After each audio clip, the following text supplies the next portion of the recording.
ನಾವು ಓದಿದ ವಿಭಾಗದಲ್ಲಿ ಇವತ್ತು ನಾವು ಪರಿಚಯ ಮಾಡ್ಕೋತಾರ ಪುಸ್ತಕ ನಿರಾಕರಣ. ಓದುಗನಿಗೆ ಫಸ್ಟ್ ಪೇಜಲ್ಲೇ ಒಂದು ಶಾಕ್ ಇದೆ.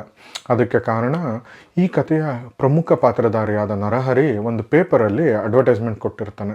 ತನ್ನ 5 ಮಕ್ಕಳನ್ನು ದತ್ತು ಕೊಡ್ತಾ ಇದ್ದೀನಿ, ಯಾರಾದರೂ ಇಂಟ್ರೆಸ್ಟ್ ಇರೋರು ದತ್ತು ತಗೋಬಹುದು ಅಂತ. ನರಹರಿ ಆ ಪೇಪರ್ ಅಡ್ವರ್ಟೈಸ್ಮೆಂಟಲ್ಲಿ ಏನು ಹೇಳಿರ್ತಾನೆ ಅಂದರೆ, ನನಗೆ 5 ಜನ ಸುಸಂಸ್ಕೃತ ಮಕ್ಕಳಿದ್ದಾರೆ, ಅದನ್ನು ಒಂದು ಸುಸಂಸ್ಕೃತ ಫ್ಯಾಮಿಲಿಗೆ ಕೊಡ್ತೀನಿ. ಅವ್ರ ಹತ್ರ ದುಡ್ಡಿದೆಯೋ ಇಲ್ವೋ ಅದು ಇಂಪಾರ್ಟೆಂಟ್ ಅಲ್ಲ, ಆದರೆ ಮಕ್ಕಳನ್ನ ಚೆನ್ನಾಗಿ ನೋಡ್ಕೋಬೇಕು, ಭಿಕ್ಷಾಟನೆ ಅಥವಾ ಮನೆ ಕೆಲಸಕ್ಕೆ ಬಳಸಬಾರ್ದು ಅಂತ ಕಂಡೀಷನ್ ಹಾಕಿರ್ತಾನೆ. ಹೀಗೆ ಇವನ ಅಡ್ವರ್ಟೈಸ್ಮೆಂಟ್ನ ನೋಡಿ ಇವನ ಮಕ್ಕಳನ್ನ ದತ್ತು ತಗೊಳ್ಳೋಕ್ಕೆ ಜನ ಮುಂದೆ ಬರ್ತಾರೆ. ದತ್ತು ಕಾರ್ಯಕ್ರಮನೂ ಯಶಸ್ವಿಯಾಗಿ ಮುಗಿಯುತ್ತೆ. ಇದೆಲ್ಲ ಆದಮೇಲೆ ನರಹರಿಗೆ ಲೈಫಲ್ಲಿ ಬೇಜಾರಾಗಿ ಅವನು ಹಿಮಾಲಯಕ್ಕೆ ಹೊರಟ್ಬಿಡ್ತಾನೆ.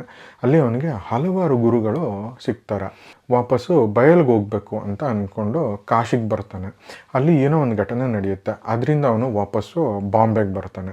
ಕಡೆಗೆ ನರಹರಿ ಏನು ಮಾಡ್ತಾನೆ, ತನ್ನ ಮಕ್ಕಳ ಜೊತೆ ವಾಪಸ್ಸು ಒಂದಾಗ್ತಾನೆ. ಅವರ ಜೀವನಕ್ಕೆ ಇವನು ಹೆಲ್ಪ್ ಮಾಡ್ತಾನೆ. ಇಲ್ಲ, ಅವರ ಸ್ವತಂತ್ರಕ್ಕೆ ಅಡ್ಡಿ ಬರಬಾರ್ದು ಅಂತ ವಾಪಸ್ಸು ಹಿಮಾಲಯಕ್ಕೆ ಹೋಗ್ತಾನೆ.